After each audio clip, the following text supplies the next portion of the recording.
Welcome to episode 30 of Understanding Photography with Kim Ayres. Mwahaha. Okay, maybe it's not quite Halloween just yet, but I thought, yeah, what the heck. However, I am going to change the lighting a little bit tonight. I've got a little light over here, rather than usually over there or over there. I've got it off to one side. And part of that is because of what I'm going to be talking about in the second half of tonight's episode. Which is really about lighting or about shadow. The main kind of questions came up about that, so I'm going to be dealing with that later. And the first half, I'm going to be talking about Fitch and McAndrew, the shoot I did with the Potters. So, okay, let's just basically change that to that, minimize that, and click on that. So, yes, coming up tonight, we have Fitch and McAndrew, potters who live in southwest Scotland, a married couple who both do the pottery in different ways but similar influences, and going to be chatting about different shoots I've done for them. We're also going to be looking at in the critique section. Eamon has sent in a couple of photos and is asking for a little bit of feedback, how he might have done them differently or cropped them differently. Then we also had the fact that Manoj was doing a little bit of a self-portrait, playing around with a sort of single source of light with his iPhone. And this was around the same time that VG also took photos of Manoj playing around with a single light source. And following on from the critique with Stacey last week, I too was playing around with the idea of taking a selfie with a single light source, and in my case it was a window. So with all this sort of single light source photography going on, I figured that what I would do is play with the lighting a bit, just make something a little bit more dramatic. Now I'm aware that this light is kind of like blowing the highlights out, that I'm a bit more too white on this face. You can't really see the same kind of detail. Unfortunately, I can't seem to quite get the balance right in the settings. If I could, I would, and then I'd probably disappear more into shadow on the right side of my face, or left as you're looking at it. So that's pretty much what we've got going on tonight. We are, of course, here, Facebook Live. Comment. Let me know you're here, especially if this is your first time.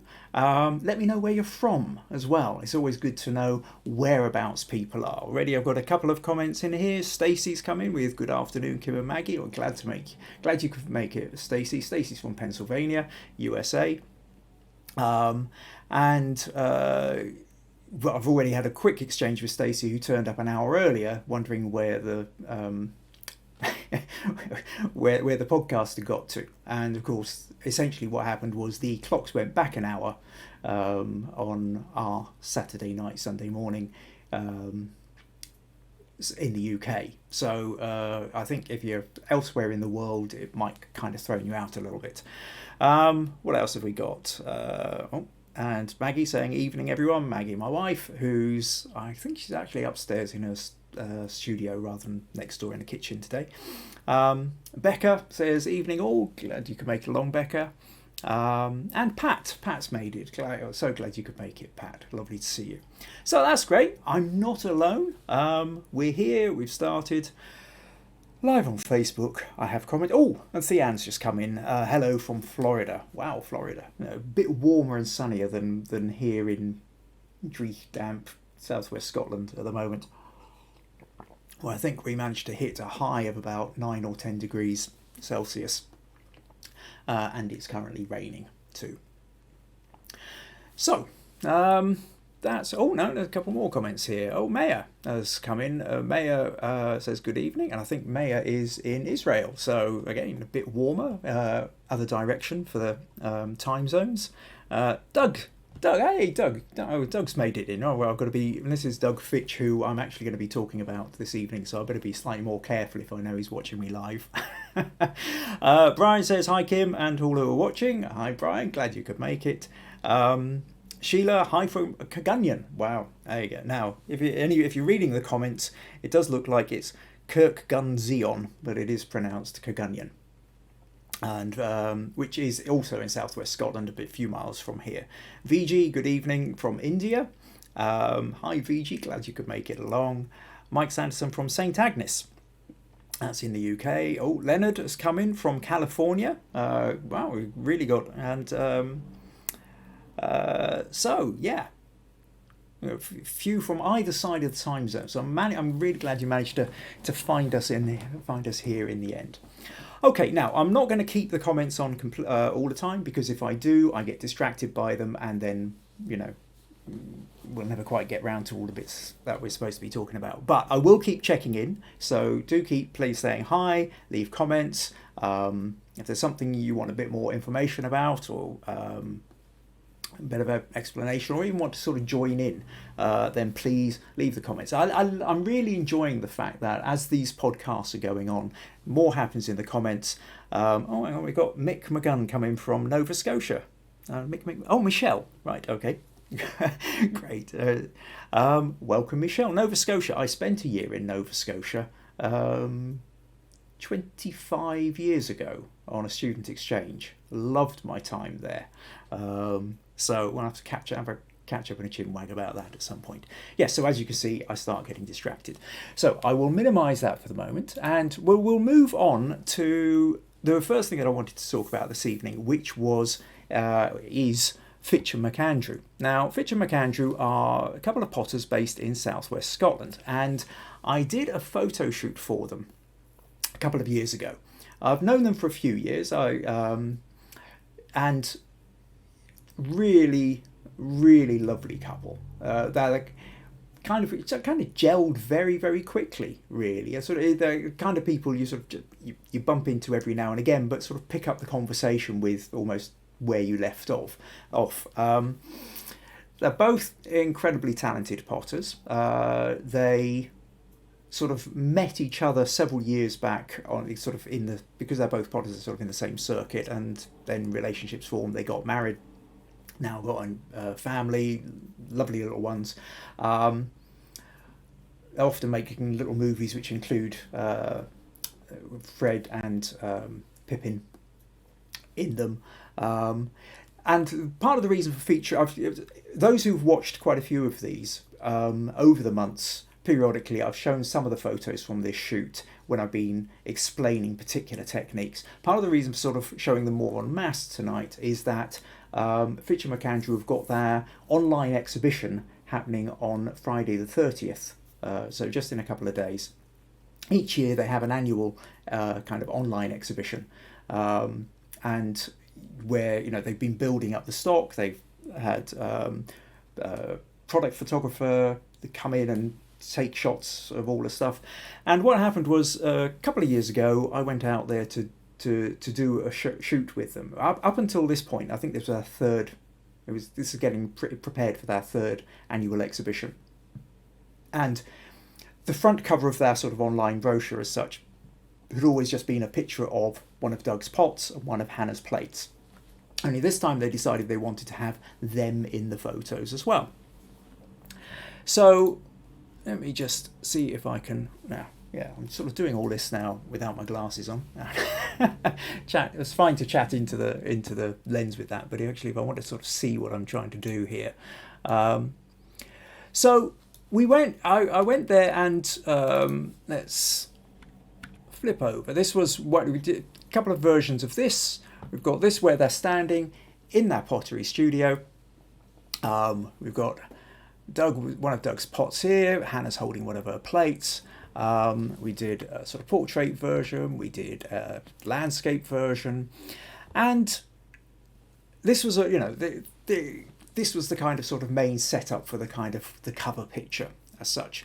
But what we also wanted to do was create a whole set of photos which actually had them at work. And the big problem with this was really setting up the lighting. I'll tell you actually what I'll do. I'll show you some of the photos first, and then I'll come back and show you how I went through creating the lighting setup for this. So I first off took a few shots of several shots of Doug as he literally built a pot in front of me. Now it's one of these things that I love about my job really is, yes, I know lots about photography, but I know very little about usually the skill set of the person that I'm or the people that I'm photographing. So I know pretty much nothing about pottery. I mean, you see the odd bits on TV. Somebody throws a lump of clay onto a round thing that's spinning, and then they sort of go boom, and it kind of appears. And hey, you've got a jug or a mug or a pot. And then occasionally you see people having a go at doing it who have got no clue what they're doing, and as soon as they touch it, it sort of flings off and flies out all over the place. So it's obviously much harder than it looks, but these guys are experts at it. And what I was really surprised with was just how physical it really is. You don't just sort of sit there gently,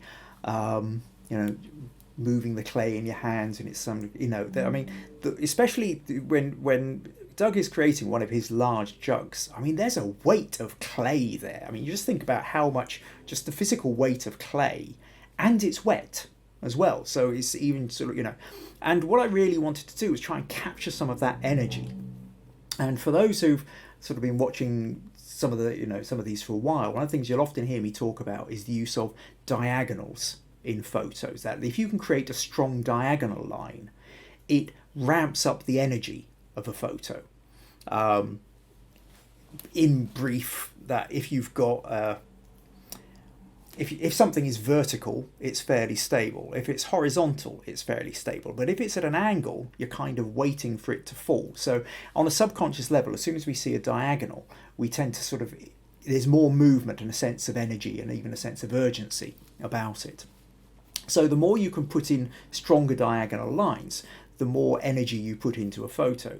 So getting this angle here where you've got that really beautifully strong line of Doug's elbow coming up and into the pot, while his whole body is kind of tilted and the head's turned. So you've got these, you really get a sense of the energy of the movement to it. This one, because it's wet clay and it's spinning, water starts forming inside the pot. So Doug has a sponge, goes in, scoops the water out, pours it into the bowl thing in front of him. And again, as he's squeezing the water out, you've got lovely diagonals of his head and his arm. Here coming down, watching, it's starting to, as he's playing with the clay and it's starting to form. Now, one of the things I remember about this photo that intrigued me was when we were looking back at the photos. Because we take the photos and then we go through and decide what ones we're going to keep and what have you. And I remember we got to this photo and I quite liked it. I liked the curve. I thought there's a really nice curve on it, and I like the hand just sort of there starting to, and you get a sense of stuff going on. And Doug said, "Oh, what I love about this is you can see the grain." And at that point, I've got no idea, and I sort of looked at him a bit blankly. And he said, "Look," he said, "if you look in here," he said, "you can see the way the grain of the clay, all clay apparently has grain," and I suppose that makes sense really. And as it's spinning, you get the slightly larger lumps of it will sort of catch in the pot, so it's not totally smooth. And you can see how it's, even though he's smoothing the pot out, there's always going to be these ridges where you get these little lumps of hardened clay in it, in the grain in it, and I thought it was absolutely brilliant. It's that bit whereby suddenly a whole new parallel universe opens up to you, and why would I know? I wouldn't know. I don't do pottery, and then suddenly you realise there's all these different things to aspects that you had no idea about. These sort of parallel universe, really. So I love that. Taking this close up here, where you can see all the clay sort of dripping off the thumb, and then but its focus, the sharpest point, is actually in the thumbprint on the edge here. So again, almost abstract at this point. And then it was very strongly contrasted by the photos I did of Hannah, because Hannah was working much more with slip, painting onto the plates she's made. And as opposed to the sort of strong physical action of making a pot, the notion of sort of painting onto the slip is a very, calming, sort of almost zen-like state. Hannah's painting it wet, so I've got here, so you can see the plate underneath, and she's pouring the slip onto it. And what I love about this photo, and it's one of those things I didn't realise until I got the photo, but what I love about it is this ridge that comes up. And that tells you everything you need to know about the viscosity, about the thickness of it. You can see from the way that ridge forms as it's being poured over the plate that it's obviously thicker than water, probably not quite as thick as custard.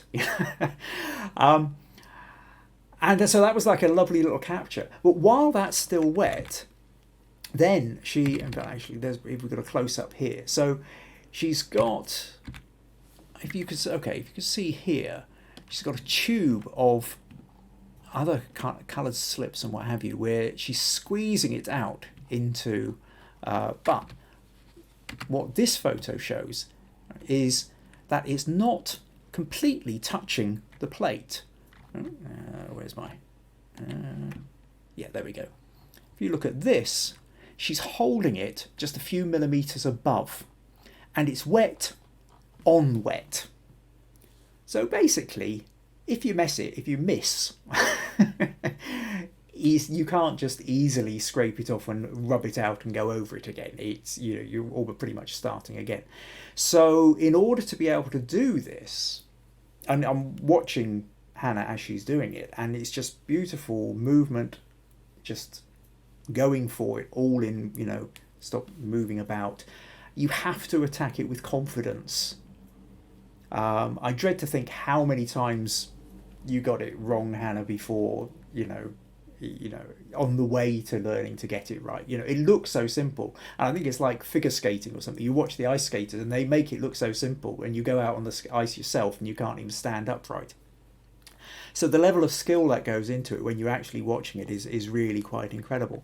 But what it means is that these photos, so like this is a very, very strong horizontal. There is that bit of diagonal with the movement, but it's mostly a strong horizontal. Here we've got the diagonal, which helps of the plate, which creates more of the movement. But this photo is very much about the vertical of Hannah. And likewise here we've got the vertical of Hannah as the dominant direction. And what that helps to do is calm the mood down. Where we've had the energy from Doug, we've got this sort of zen, quiet-like quality from Hannah.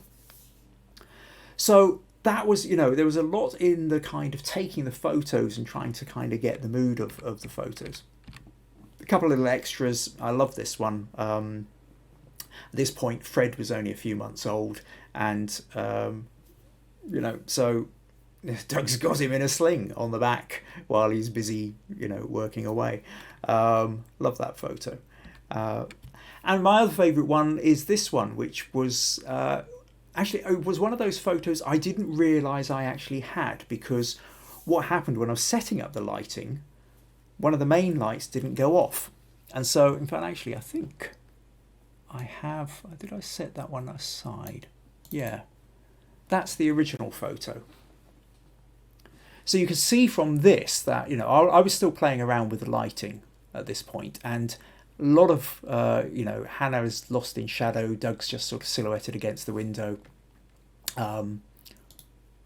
But when in the editing process, I was able to draw out a lot more detail than I realised was there. And it was a kind of nice little bonus photo. This one, not set up. This was me. I'm taking photos while I'm checking the lighting and getting it right. And it's a very casual kind of photo, but I think there's an immense warmth and naturalness to it, which I really enjoy. And I think this happens an awful lot when you're doing photo shoots, is there's the photos you're going for, and then there's the accidental photos. And sometimes you just capture something that you never set out to, but it's just a lovely bonus. So what I wanted to do, in a way, what I kind of also wanted to mention here was the notion of the lighting setup. And the thing is when you look at this photo, what it looks like is there's a sort of warm setting sun just coming through, catching the light at the back of the window there, and coming through and hitting the wall and creating a lovely little kind of highlight edge, back rim light around the back of Doug's hair, catching the edge of the pots, creating a few shadows on the wall. But the fact is that light wasn't there at all. There's probably about a 6-foot gap between that back window and the wall of the house. And so very little light actually gets in through that window. So what I did was it happened because, okay, let's show you a couple of little test photos here where, so I'll come back to that one. So here's one of the first photos. So this is like, okay, what space are we working with? And at this point, at this point they had like a kind of a converted porter cabin. They've now expanded out and they've got more space to work with, but at the time they were sort of still building that new studio area, and this was the one that they've been using for the last year or so. And you can see the space; it's much more functional than it had previously looked. You've got, shelves over on the right hand side and the plastic bags which contain the clay to keep it moist. And here you can see out the back window boards that are on, that are just literally sort of 2 meters out from the window. There is no way for light to come in there. But if I then put a light at the front and we light up everything like that, well, it lights everything up, but my God, it's a dull light. Where's the fun? Where's the interest in that? And again, one of the things that those who follow me regularly will hear me talk about frequently is the use of backlight. Backlight being the photographer's secret weapon. If you can get a light behind your subject, as well as a light in front so they're not completely in silhouette, you create a whole set of layers of light going on. And so that's why I ended up, so here we can see it's still a test shot. Fred looking straight into the camera. Gosh, he looks so young now because I've taken more recent photos of them. But I'm still setting up, and I've now put an off-camera flash through an umbrella to diffuse the light behind the window, and I put an orange gel in it so that we're now getting the orange light, and that then is able to start giving me the sense of light. And so you can see here where I'm still testing out the light, and that becomes more dominant. So that's really how I set about doing that, and they really are such a lovely couple. Really enjoy their company. And in fact, what happened back this summer, because of the whole COVID lockdown, I couldn't take these photos now. I can't go into a space. We've got, there's the whole 2 meters, wearing a mask kind of thing. And so I don't do indoor photography at the moment. But what we did decide to do, I did a handful of doorstep photography shoots across the summer, where basically it was outdoor on a doorstep taking some photos, and they became, and well, Hannah and Doug were actually one of the first people to ask me to do that. So I took a whole bunch of shots of them sitting just outside that studio. At this point, this is nearly 2 years on from this shoot, so now they've actually built out and got a much better space. Just to show you, where are we? So here I created, standing in the doorway, or sitting in Doug's case. And I thought, well, let's try and use the door frame as a part of the space. And I quite like this one, the way that Hannah is just leaning, which gives you that little bit of diagonal into the rectangle of the doorway. And I quite enjoy the way she's looking down at Doug with that one. This one here we can see, it's early summer, late spring. I think they just got round to painting the outside here. They got the trellises there ready for. I'm not sure whether they've actually got anything climbing up it yet, but that was certainly the plan. That was going to be happening next. But here they are with jugs and stuff at the ready. And they were starting to use some of these photos for publicity as well this year. And then there was the case of taking a couple of I'll come back to the family shots. That's what I also I basically, because I was going to be up there for an hour or two, because probably 2 or 3 hours actually, I think 3 or 4 hours. I can't remember. I was tying it in with as a social occasion. I also took a camp chair up with me and a flask and a sandwich box and a bottle of water and what have you. And so there's a point where we're just sitting having a coffee break and just casually took that photo, which I really like of them. But what I was going to show you is I've also talked before about the difference between when you're taking a photo and somebody's looking at the camera or they're not looking at the camera. And when they're not looking at the camera, as in this one, you are very much the observer. They don't necessarily know you are there. You are watching somebody else's world coming up, happening. You're watching it from the outside. But then we've got this one where now they're looking straight into the camera. And that's a responsive one. You now, as the observer, are no longer just the observer. You are the observed as well. And that changes, I think, how you interact with a photo. I mean, the fact they're smiling probably puts a smile on your face as well. It's a warm photo, warm, friendly photo. But it's a very different kind of photo, even though the positioning has barely changed. The lighting is the same, the camera angle is the same, the leg positions are the same. The primary difference is in this one they're looking at the camera and in this one they're not. And as photographers, knowing that difference and knowing how much it changes, I think is a really important part when it comes to portraiture. So anyway, I did want to kind of mention that. And then the other thing is getting a couple of family shots as well. You can now see Fred, that little baby sitting in the sling from a couple of years ago, has now grown quite a bit taller. Daughter Pippin is just amazing, full of energy and talks even more than I do, I think. Lovely family.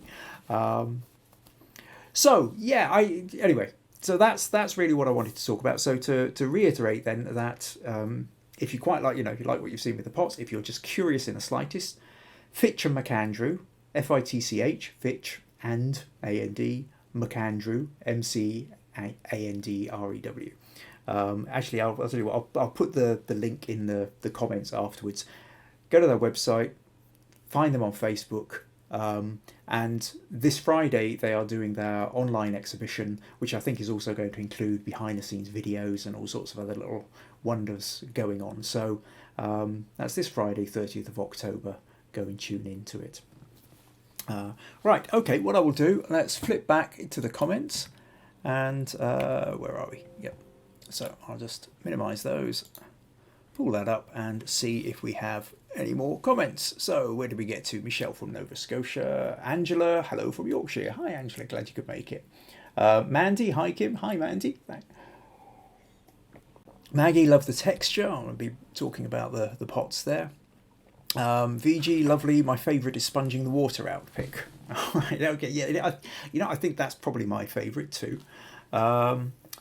VG's talking, very creative. It's how we draw henna designs in India. All right, so lovely design and great capture. Okay, so yeah, so VG's comparing the henna designs on with the way that Hannah was sort of drawing onto the plate. Wonderful. Pat says, love little Fred. He is absolutely adorable. And VG says, beautiful family. And they are. They really are. So, hope you found that interesting. Cool. Now, okay, one of the other things before, yeah, okay, a couple of quick things. Actually, what Stacey just said: cooking for my dog and watching. Okay, love the texture in the clay. Right. um, and Charlotte, my niece, has just come in and said happy birthday for the other day. Yeah, okay, yes, it was. It was my birthday a couple of days ago. The grand old age of 54. No, I can't possibly be that old, I hear you cry. Okay, I don't hear you cry. Yeah, but I did have some rather wonderful presents. In fact, I'm going to show you a couple. One I've got a great from my daughter. I got a fantastic pair of gloves. Now, what we've got here, mittens. Yep, okay, great. Keep me nice and warm in it. But these are perfect photographer mittens because they pull back to reveal fingerless gloves. Fingerless gloves with a pullover mitten top. So this will be great because I think next week I'm going to be going out doing a photo shoot outdoors, and I'm not expecting it to be particularly much warmer. You know, I've got fingerless gloves before now, and the problem is, of course, tips of the fingers get really cold. But then when you have like full gloves, you can't really operate the camera so much. So these, absolutely perfect. So thank you to my daughter Meg for those. Fantastic, fantastic present for that. The other present I got, which I was absolutely really excited to get, it weighs a ton though. Where are we? Caravaggio. The complete works of Caravaggio. And it weighs an absolute ton. But, oh my goodness, what a book. Some fantastic kind of, let's see if can you see that? Full page colour things, where you can get all the details. There's even things like, try and prop that on my knee, where it pulls out and you can, get full detail, much closer up details. And for those who've known me for a while will also know that Caravaggio is one of my favourite artists, and and I've referenced him several times in my photography. I'm not attempting to say that I'm anything like his level. But the thing is about it, about Caravaggio though, is it's about shadow, light and shadow, and particularly shadow. When you look back at a lot of the other Italian painters from that era, I mean, even the likes of Michelangelo, they have, they can paint beautifully three-dimensional beings. You can see the musculature in the arms and the skin and what have you. But they don't tend to play with shadow so much, and not in the way Caravaggio does. Caravaggio has shafts of light coming in, has the way he lights things so that parts of the face are lit up and other parts aren't. And of course, we're going to be talking more about that later. Part of why I have the light over here on the left today. So, if you use Pinterest, put a Pinterest board together of Caravaggio. Go Google images, and look at the way he uses light and look at the way he uses shadow. And his influence was profound. And even when you move on to the Dutch masters, which I also Rembrandt and Renoir and what have you, who I also really admire and also study for their use of light.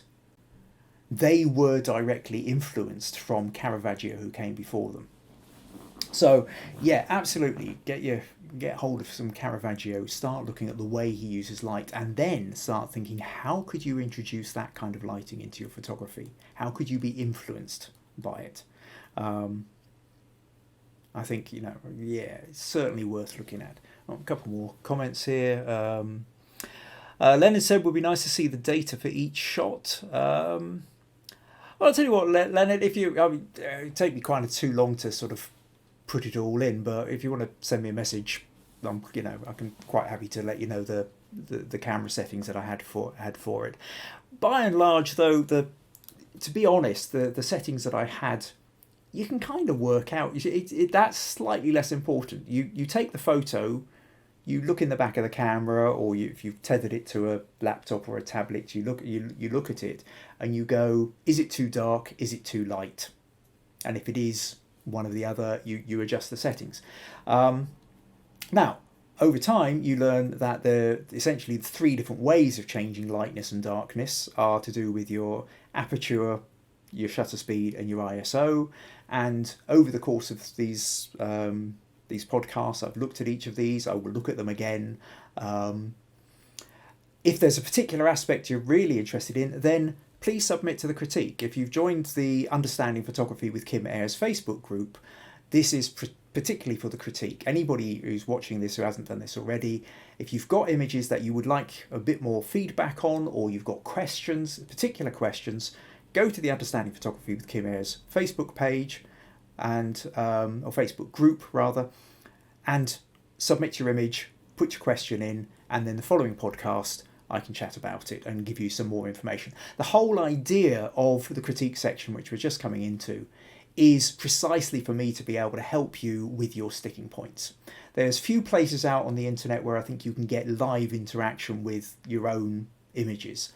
So make the most of this one. I would also just say at this point, if you are finding this interesting, then buymeacoffee.com/Kim Ayres. Please consider going there to make a wee contribution to help these podcasts. It's not compulsory, but it is always appreciated. Right, okay, these will also be recorded. These are also getting recorded, and tomorrow will be up on YouTube by tomorrow evening. So if there's anything here you want to sort of, well, actually, if you're here on Facebook, you can always hit rewind the minute this is finished. But if you want to sort of sit back and watch them on YouTube, do also hit subscribe on YouTube. That was something else I heard about as well. Is apparently if you're on a tablet or a phone and you're watching this, there's a little bell down in the corner you can click on. I think if you're on a desktop, you have to go full screen with the video, but if you click on the bell, that's basically a notification. So that means next time I go live, you'll be notified on Facebook. So if you're on Facebook, do that. I think there's a similar kind of thing on YouTube, where as well as subscribing, you can also hit, I think, a bell shape, which creates notifications. So it does mean that if you kind of sort of slightly forgot, you might get a ding on your phone or something to just remind you that this has started. Right, okay. A couple more questions or comments rather. What have we got here? Oh, Charlotte, that's my niece, says, "Hey, but my dad's 58, so you're not old yet." Yes, my brother is 4 years older than me, so always playing catch up.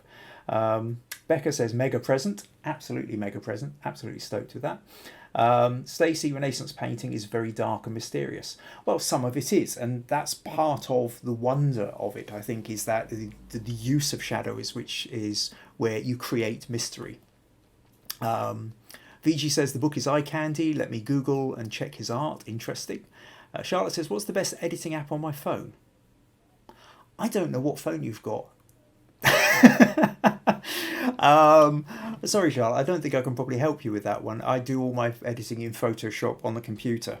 You'll probably have a better idea. You being 24 years younger than me means that you're probably much more keyed up on apps on phones than I am. So yeah, sorry, I probably wouldn't be able to do anything more than Google it for you. But yeah, I don't know, Google it, look for the reviews, see what you can find. Right, okay. So where are we? Right, critique section. So yes, critique. Now, a couple of different things. I'm going to move on to the Moody Shadow in a minute, but the first thing I'm going to do is picture Eamon has sent in. Right, hold on one sec.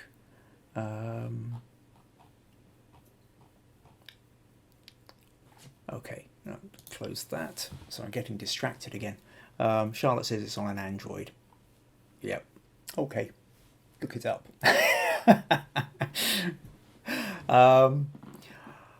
Right, so, well, yeah, Eamon had sent a couple of images in, and his comment was, "It's been a while since I posted, but I just want to get your opinion on these. Interested to see if you would do anything different with them." So, let's open this with Photoshop. And yep, I can already hear my wife saying, "You're not showing us yet, so flip over." So flip over onto the screen. So I've got this open in Photoshop, and what we have here is one picture from Eamon of got a bridge over the river. The river's really still.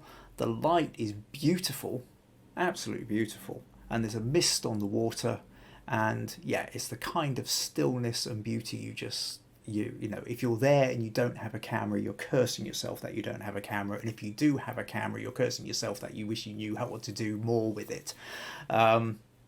Unless you are an extraordinarily experienced landscape photographer who goes, whoopee, I know exactly what I'm doing here. Now, actually, Eamon, the problem with this particular photo is it's not in focus.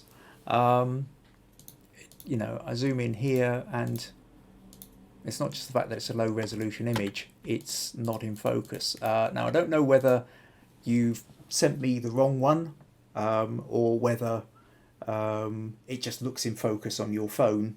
And it is one of those things that quite often what happens, and I find this happens a lot myself, you know, I'll take a photo and in the back of the camera, it looks fine because the camera's screen only, you know, 3 inches wide or 2 inches wide or something, and it looks perfectly okay. And it's only when I've downloaded it onto the computer do I suddenly find that actually what I thought was in focus isn't. And with this one, unfortunately, it isn't. What I would say, though, just as a quick thing, is really, I think the square format of this probably isn't the best. Because you've got that bridge and its reflection going across, I really kind of want to see more of that.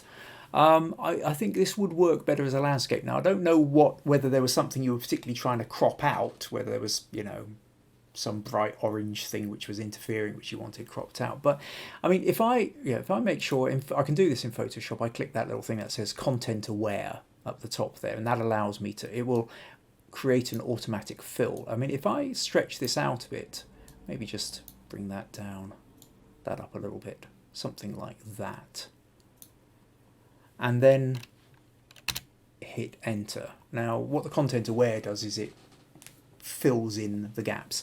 Now, it doesn't always do it successfully. It's copied a bit of the bridge down in the right hand corner here, which I can probably just get rid of using the little patch tool like that. Now, I think if you've got something like that as a shape, I think it works much better.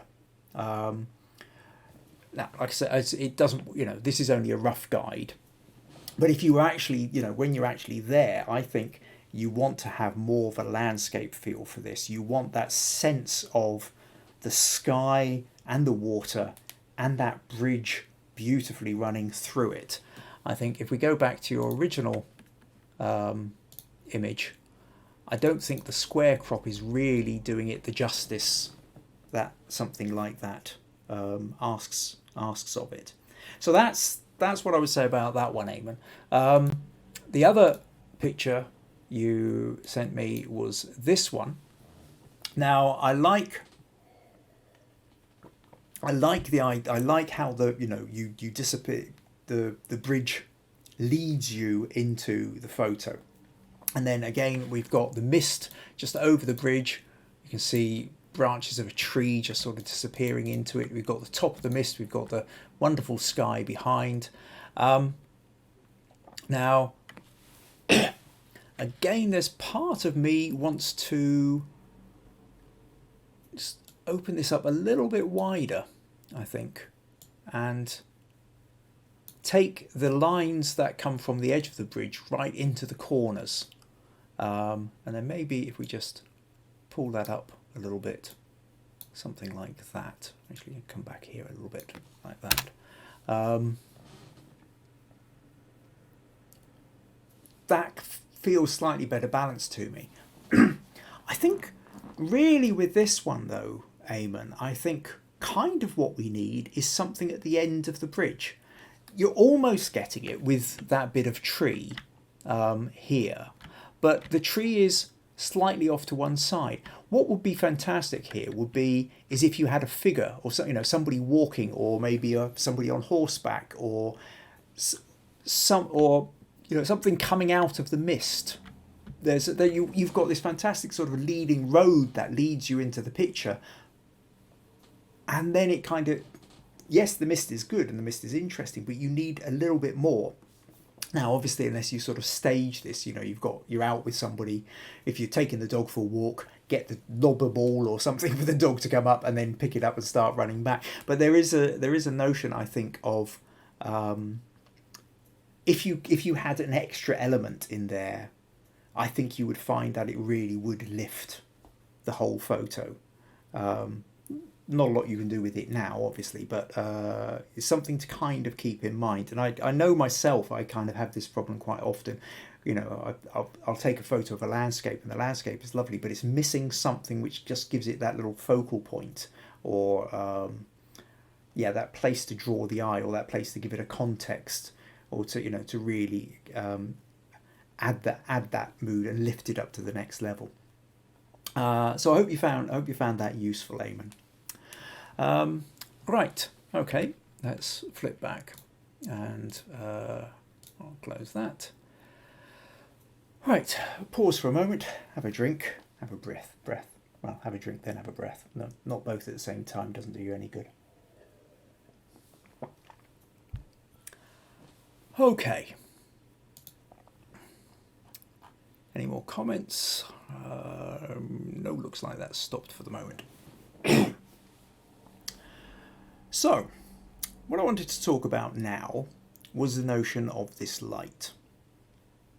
The reason for me sticking the light there, the reason for me wanting to show you my Caravaggio book, was basically almost kind of coming out of last week. Stacey put in a picture, self-portrait, where the light from the window was so bright that it basically meant that most of her was lost in the shadow. And so to demonstrate how lighting can change, I took a quick series of photos of me just in a circle with the window. I started with the window behind me, then I sort of holding the camera, took the photo, and then I moved, and then I moved, and then I moved, and then I moved, and I went round basically in a circle and took about 8 photos of myself where the light source was coming from somewhere different each time. Now, the light source makes a huge difference. Those who watched last week, or pretty much any other week, the light source for me is usually sort of sitting either just behind the camera or sort of slightly off to one side. Today I've got this here. I opened it with here where you've got that underlight. That means sort of when you're doing Halloween stories or ghost stories and you hold the candle underneath you. Light from above changes. Now actually this is kind of on a lead. There's a limit to how far I can go with it. Put the light behind me. It changes, you know, it changes the mood. It changes. Am I lit from this side? Lead isn't quite long enough, but the point is that it changes the mood and feel depending on where the light is, and specifically where the shadow is. So what I did, and I will repeat this because I really do feel it's worth showing again, is, so this was the quick photo I took of myself where I've just got the camera on auto settings. I'm not doing anything different. I've not edited these or done anything else. So this is me with the window behind me. The camera automatically adjusts for the light, which is out behind, so I end up in shadow. Then I move 45 degrees, and now we've got half of, or part of my head lighting up. I move another 45 degrees, and I'm half in shadow. Start moving around again, and my face is coming much more into the light. Move again, once again, very lit up now, but then the shadow is appearing on the other side. Come round, more of my face gets lost in shadow, even more of my face, just a little bit of edge of head, and then back round again. So you can see then that the only thing that's changing is the angle I'm at. I'm holding the camera at exactly the same distance from myself each time. All that's happening is I'm moving. But the mood, the feel of the photo changes considerably depending on where that light source is coming from. And if you're studying photography, if you're interested in photography, which most of you are, otherwise you probably wouldn't be watching this, then getting to grips with light is one of the most important things you can do. And you get to grips with it by playing. Play. Put the light at different angles, try different things out. And if you want to study the old masters, study the classic painters. pretty much from Caravaggio onwards. Look at the way the shadows fall, and it changes perception, it changes the feel and the mood of your photography, and it shifts you into another level. There are a few photo sites I belong to. Photo Crowd is one. I know there's a couple of people watching here who are kind of met on Photo Crowd and came across. Viewbug is another. Guru Shots is another. And periodically I go and take a look at portfolios, or somebody's commented on my picture, so I go and see what their pictures are like. And one of the things I continually find is there are a lot of photographers out there who are very, very talented photographers, but they are always limited to the light that just happened to be there in front of them. And if they were standing here and the light was coming from there, that's what they do. And they've taken the composition is great, but I sometimes think that they've missed a trick, that they haven't necessarily understood that there's a lot more you could do with it. If they just sort of moved around a bit, or if they waited for a different part of the day when the sun would be coming at a different angle, or even better, if they'd had artificial lights, some kind of off-camera flash, they could have changed and started sculpting the light. That photography would just go boom, entirely different level. Now, not all of us can do, we don't start off like this. I started off natural light with my photography as well. We learn as we go, but keep asking the questions, keep putting the pictures in, and we will learn to, I will teach you as much as I can. And I learn from doing this as well. I learn from teaching, and I also learn each time somebody asks me a question, I go and look up something to sort of come up with a solution. So, it's not just a one-way thing here. I like the kind of community aspect of the way understanding photography with Kim Ayres is developing as well, from the comments in the feed to the questions that are asked to this kind of feedback is I really enjoy this aspect of it. So light, understand the light. So where things kind of so. I'd done that sequence of photos, and it reminded me very much of a photo I'd done of myself at the window, side on, about 7.5 years ago. So 7.5 years ago, I took this photo,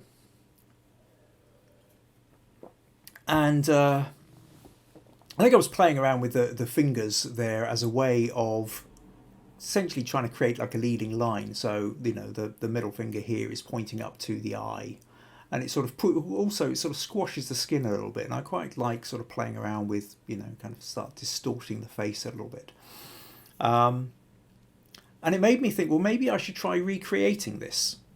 How do I look now? And so I recreated this photo, trying to set up pretty much the same thing, same lighting, only here I am 7.5 years later. So this was taken just a day or two before my 54th birthday, as opposed to that one which was taken on my 47th. A couple of things struck me. One is the fact that I've aged. My hairline is certainly further back. I'm also thinner. I'm probably somewhere about 30 pounds or thereabouts. About 13, 14 kilos-ish. Heavier in that photo than I am now. I have been losing weight over lockdown. I've lost about 16 pounds or so. And one of the strange things I've discovered is I have cheekbones. Something I've never had. Even when I was a teenager, I didn't have these things. I had a sort of rounder face. But, I've got angles there that I really didn't realise I had. It's kind of... And this then also, this is the original photo before the editing. Which I, turned into that. But yeah, I find it interesting photographing my own face, and it's not through a vanity. It's not through a hey, look at me, aren't I great? It's a curiosity. It's my face. It's different because it's not in the mirror, so it's reversed. So it's more how other people see it. But again, it changes depending on how you do the light. And when you have the light coming from the side, it tends to emphasise the landscape and the textures of the face in a way that a straight-on light doesn't. So I've been playing around with this, and then I noticed that Manoj in India had put up a photo we put up with that and this, where basically he's, I know, and I said, oh look, they look kind of interesting. You know, do you want to put them in for the critique? So he did. He sent me these, but he said basically they were just taken with his phone, and he had the settings on his phone, and just what he was trying here was to do a side light aspect. Now, part of the problem here is that he sort of he built the effect, the black and white and the darker shadow, the contrast with it was built into the photo. So he took the photo, so you can't go back and edit it. I can't go in and draw details out of that because the phone has already edited it for you. Now, if you're just taking quick photos and shoving them up on social media, that's great. It saves you a whole load of hassle. From a photographer's point of view, for what I want to do with the photo after I've taken it, I prefer to take a more neutral photo and then edit it to where I want to get to. I wasn't sure at that point whether, when I originally asked Manoj whether he'd taken a more neutral photo and edited it, or whether he'd just taken it as it was. As it turns out, he took it as was. Turned out that he was as so I discovered today when VG sent me through some photos that this must have been around the same time that VG was then taking photos of Manoj, and they were in fact playing with this side lighting. So VG sent two photos. She sent this one, and this is Manoj, same guy, different photographer, slightly different lighting setup, and this one. And again, you know, just as I talked earlier about the difference between looking away from the camera and looking into the camera, you can see there's an incredibly different mood between looking down and looking up. So let me just close that and that and that for the moment. They're both side lit, but they both have a very different mood and feel to them. Slightly more interesting for me in this one is you can see the catch light in the eye shows me, because originally I wasn't sure whether that might be window light, but it's then obviously not window light. So there's a lamp of some kind shining onto it. Now, I do actually have some of the data here, and it says, according to this, it was taken 125th of a second at f4, but ISO 6400. Now, that's a very high ISO, and what that means is it was very low light. So it wasn't taken by a window, so I'm presuming it's a lamp of some kind. And what I would say about that is, where you can, if you are struggling for light, where you can, try and use daylight, try and use windows. Even a window on a dull day will give you more light than a lamp will. And it kind of feels slightly counterintuitive, because when you're inside, the lamp seems quite bright, but your eyes are hugely more sophisticated than the camera. And so you adjust to the light. You know, you can see in circumstances where the camera can barely pick up anything.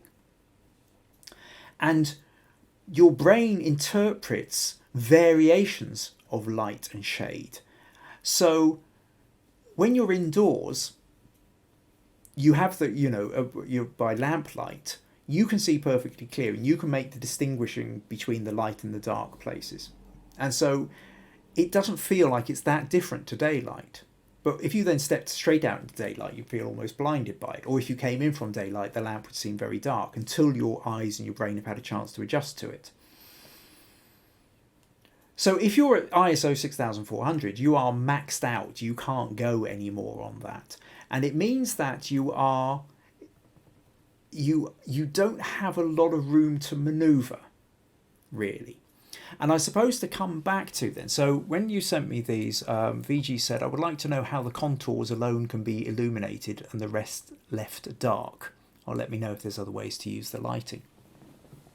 And really, I suppose the point that I wanted to make, and one of the reasons why I also brought in that that photo that I did of me, the updated version, was to kind of show you a little bit how you're doing this. Because okay, let's go back into Photoshop for a moment. I'll get rid of Eamon's picture there, and let me show you what happens if I go to let's pull up Manage's iPhone photo. And because it's already built in, if I take a curves level and I try and brighten it up, you can see it gets, it gets very, very, there's a little bit of extra light over here on this side of his face, but it's so pixelated, we've got no detail to really play with. You've either got the dark or you haven't. And at this point, actually, the brightest part of this photo ends up being the light on the neck. So what you'd really want to do is, if you were going to keep it like that, is darken down the neck. If I just lighten that up and just darken down that patch of light, and then maybe make the whole thing a little bit brighter. Still need to darken down that neck a bit more because it's too bright like that. Because it's the face you're interested in, not the neck. But we can't do anything more with that. It's already kind of, there is no more detail left in the shadows. So if we take VG's, now VG sent me the original photo for, that's the black and white version. That's the colour version. So there's not a lot really being done there except convert to black and white. I mean, if I ignore that, if I just delete that layer for a moment and then I go to a gradient map, we can see that that's more or less what we have. But it also means that, again, you've kind of gone as far as you can with the camera, and there's while there is a little bit of detail, if I take a curves and let's just brighten this up, we can see that there is some detail on this side of the face. It is so lost in shadow that by the time we move in, it's just all noise and pixels, and we don't have enough leeway to really play with the editing much more. And so to come back to your point really is, if you really want to have maximum ability to play around with it, you need to start with a lighter photo. You still need to have the contrast between light and dark, but you can be lighter to begin with. Now, you've got to be careful you don't blow out the highlights. But let's then come back into, let's open this one. So if you look at this photo here, there's still a lot of light, there's still light on this side of the face. And in fact, there's even bits of light in the background, which starts to intrude. And if I kind of turn the curves up a little bit here, you see I've got a bag on a shelf in the background, and bits of boxes up on shelves, and all that kind of stuff that I don't actually want in it. So there's detail there, but I can play, but it gives me more options to play with. So the first thing I would do with this is, well, straighten it and crop it. It's just angle it a little bit more, and then I think I kind of closed in a bit further, something like that. Now, next thing that happens is we've got this great big white bit of window that I didn't particularly want in there, so I will just, now I'm going to be very quick on this. I spent much more time on the other one, but I just do want to kind of show you that if I start taking, it's going to be actually, I tell you what, let's just see whether this will allow me to do a quick version of it. I'll just try and patch that out, something like that.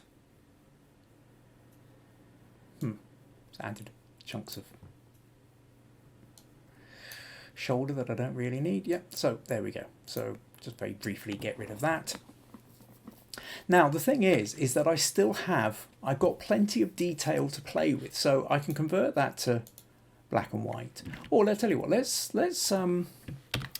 go into Camera Raw, where we've got a little bit more to play with in terms of options. So I'll desaturate like that, which creates a fairly dull thing. But if I want, I can play around with the exposure, make it lighter, darker. I can play around with the contrast as well. Or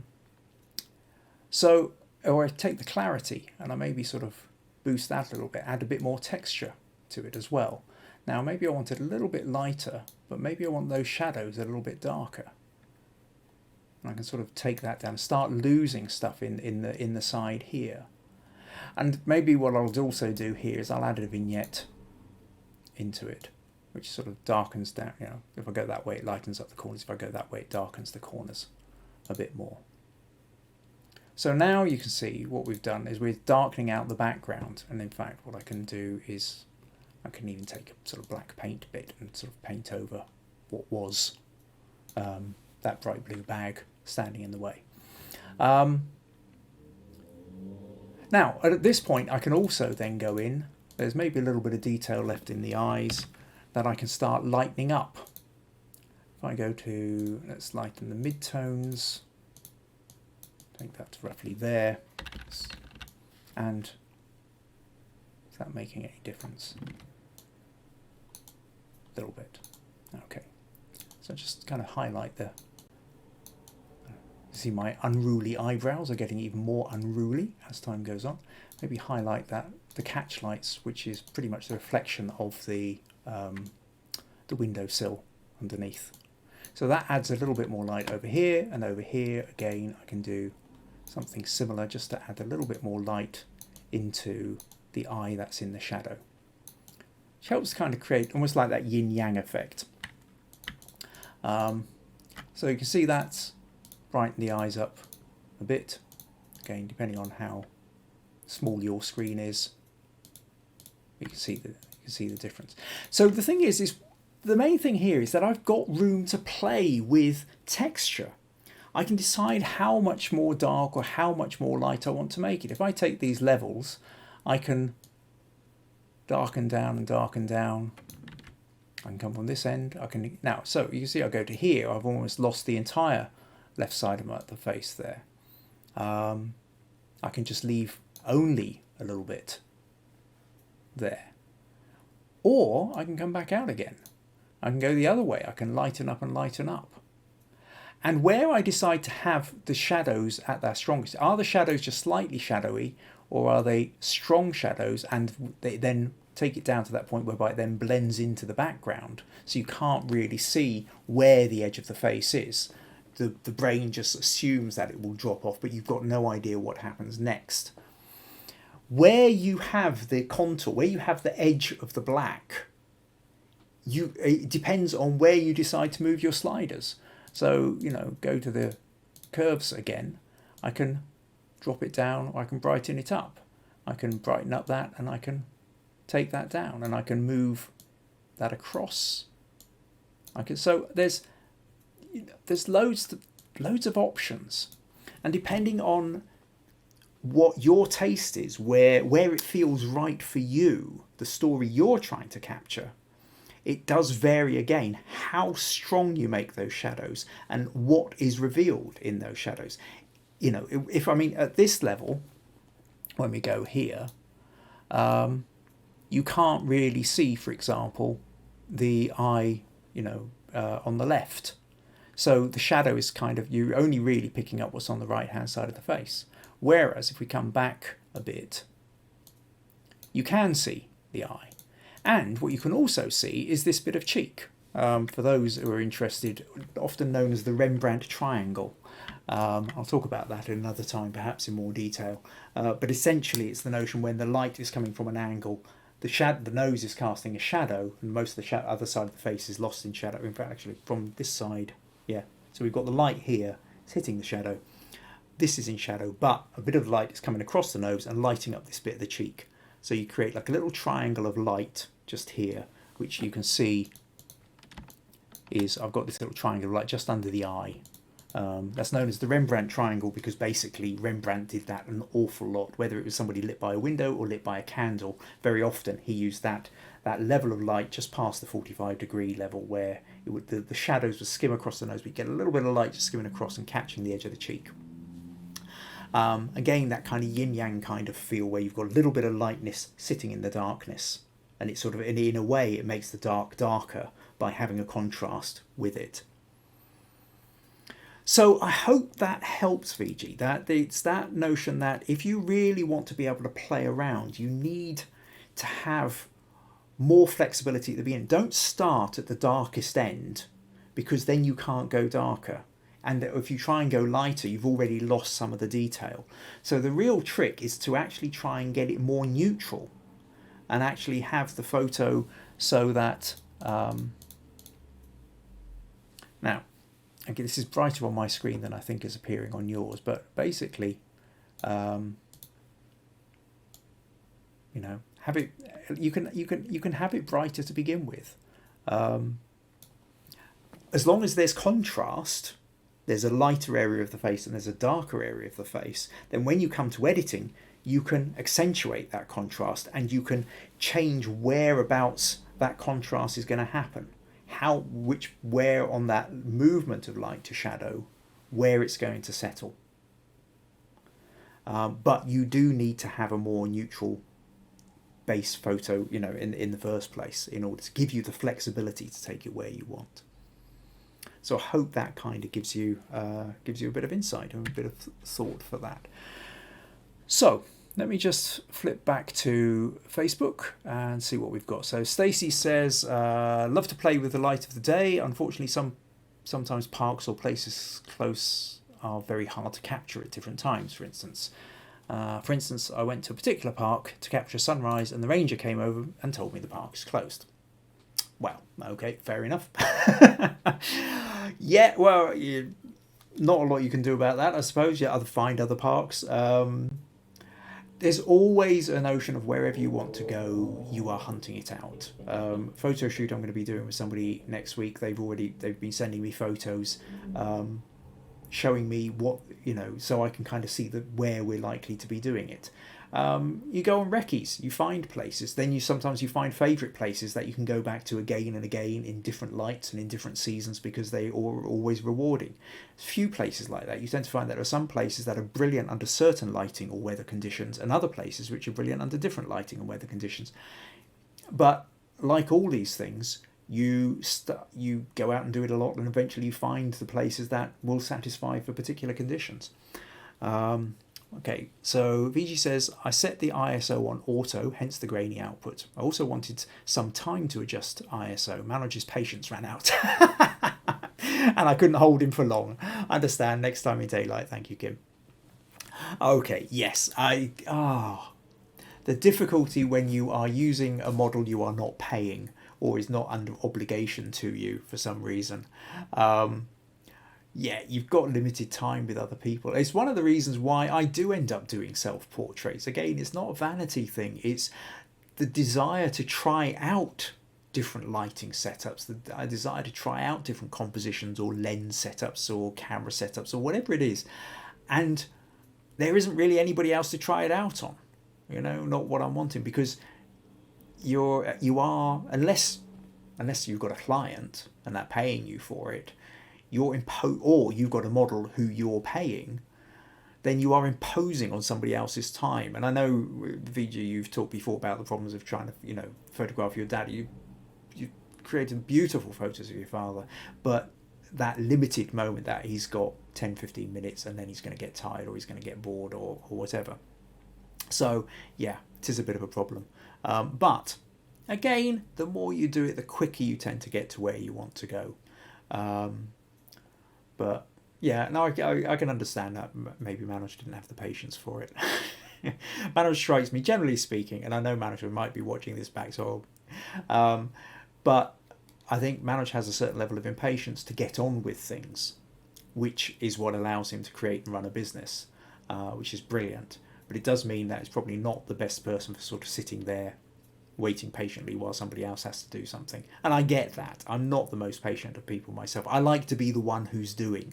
And by and large, that's why I tend to do portraiture and staged narrative photos rather than being landscape or wildlife photography, is because I get impatient waiting for the sun to get to the right place. I get impatient waiting for the animal to turn up.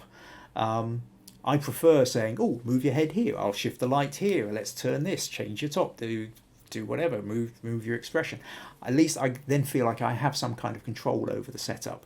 Yeah, so I fully understand where manager is coming from, and I fully understand your frustration, VG, at having a model who's going to get bored and run off quickly. Right, well, that I think pretty much brings us towards the end of this session. Thank you to everybody who's commented and contributed. Final things to say. I think next week I'm going to talk about. I think I'll talk about the shoot I did, the Mad Hatter's Tea Party for Castle Douglas High School Young Enterprise Group. That was a real fun shoot where I had a bunch of 17 and 18-year-olds who made up an entire team of models and makeup artists and set designers and outfitters and everything else. So it was a lot of fun went into that, and I think there's lots of interesting insights to share with it. And just a quick reminder as well, if you found this interesting, you found this useful, and you would like to contribute to the podcast, you can do so. Go to buymeacoffee.com/Kim Ayres. Always appreciated. But also the main thing is this, you've seen how the critique section works. Send me your photos, if you've got image, and send me your questions. Where are you stuck? Where are you struggling? What insights would you like? I'm here to help. This is what this part of the podcast is about, is to help you. So let me know what's bothering you with the photography, and I'll do my absolute best to try and help you past that sticking point. And invite your friends as well. I keep forgetting to say this, but let's build this community. If you know other people who are learning that photography, developing it, bring them along. Invite them along. Point them to the youtube.com/Kim Ayres, where they can watch all the back episodes. I'm not really expecting anybody to sit and watch 30 over 1 hour episodes, but they can sort of dip in and out and get a sense of it. And of course you can tell them what a wonderful experience it is too. And join the Understanding Photography with Kim Ayres Facebook group. So that's pretty much it. Thank you very much. Stacey says thank you, good evening, and Angela says thank you too. And Vigi's having a bit of a laugh at my comments about Manoj. So brilliant. Thank you so much for your time, and I look forward to seeing you next Tuesday. Until then, have a good week and enjoy Halloween as well. Bye bye.